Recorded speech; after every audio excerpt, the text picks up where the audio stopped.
Mag Mag is a Japanese horror film directed by Yuriyan Retriever, who is a well-known comedian from Japan, and this is her feature directorial debut. After her beloved is killed by the Mag Mag ghost, a young woman vows revenge, but soon discovers the true identity of the one she truly owes her revenge on. That's the plot synopsis on IMDb, and if that description makes you go, well, I don't know, man, that doesn't sound interesting to me. Like, it sounds like every horror movie ever made.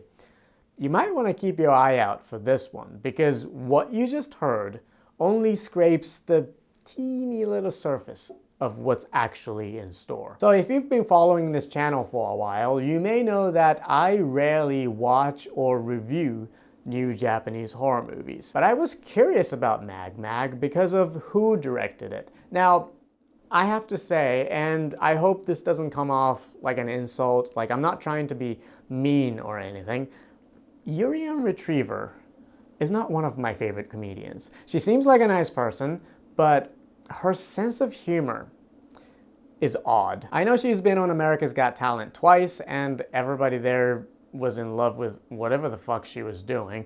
I just don't find her funny. But as a filmmaker, having seen Mag Mag twice now, I think she's got a bright future ahead of her. I had so much fun watching Mag Mag. This movie was a total fucking blast from start to finish. It's the kind of horror film that makes you laugh and scream at the same time. And the best part of it all is that her odd sense of humor really fucking works in this. It starts off as a classic Japanese horror movie with tropes you've seen in a million other things.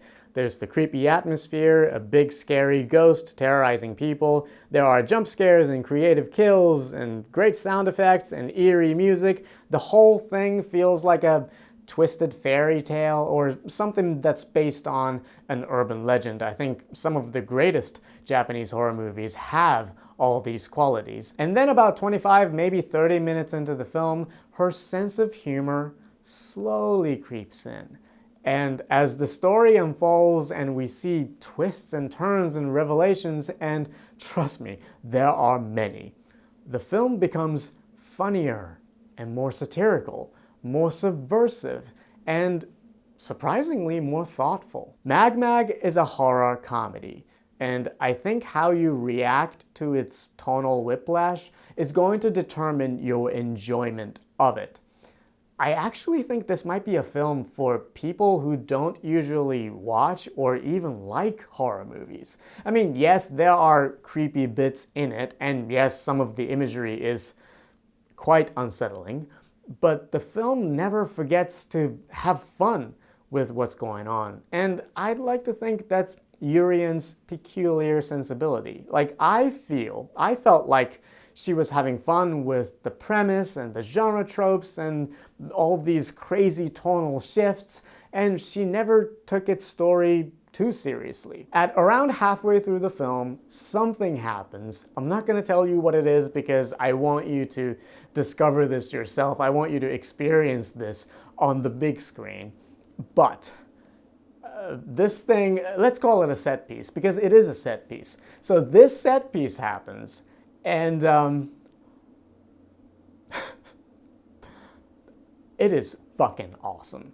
The performance in it, the editing, the musical choices, and what it does to the story and the characters, and the overall execution of it is pretty fucking incredible. Sarah Minami plays the protagonist, and she is fucking great. She is asked to do so much in this film. It is a memorable performance, and one that I'll be thinking about throughout 2026. She is that good. As I said earlier, it's got great use of sound effects and original songs, and Yonki's score does a great job of heightening the terror and sometimes the absurdity of the situations. And screenwriter Eisuke Naito combines classic horror genre tropes with clever satirical bites, offering a commentary on things that are very much prevalent in this country. Now, I do have some issues with the film. I think it is a bit too long. It's an hour and 52 minutes with the credits, and that's pushing it for this kind of film. I could have easily trimmed 10 minutes off of this, there are also some things in the film that feel a little indulgent. Like some things happen out of nowhere and they serve absolutely no purpose to the story. And as much as I enjoyed and appreciated all these insane tonal shifts, when it does get serious, when it does try to be about something, it feels a little out of place. But overall, Mag is a very entertaining film. I was pleasantly surprised by how much fun I had watching this, and it is a great showcase for Yuriyan Retriever as a filmmaker. And I really hope this gets a theatrical release outside of Japan. I know it's been on festival circuits, but this is one of those movies that you want to experience with a crowd. Thanks for watching, have a wonderful day, and I'll see you next time.